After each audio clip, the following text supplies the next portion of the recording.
quick looky-loo at this Leobog Shanti switch.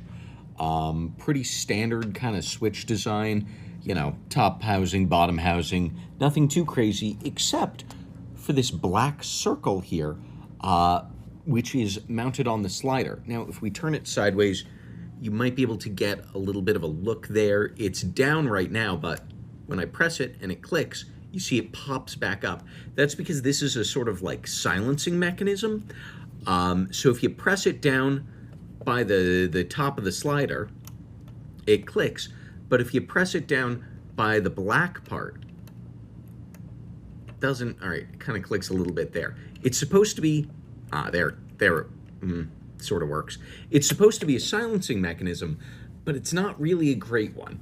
And when you've got a keycap on it, then the keycap presses down on the black ring, and it's less clicky.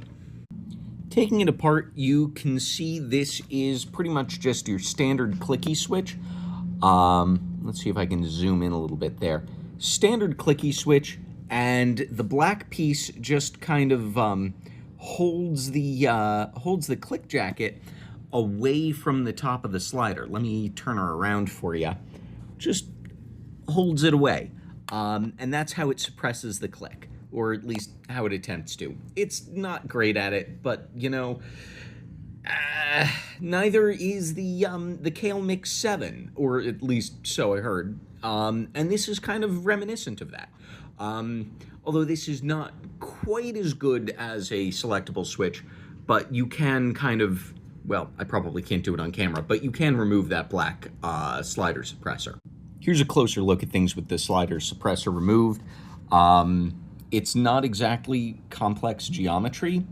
It's pretty simple stuff. And you can see there's like a notch in the front and back of the slider to accommodate it. And of course, fully clicky switch without it, and much like the Kale Mix 7, you can swap modes without desoldering the switch. Let me try and press it like this one-handed.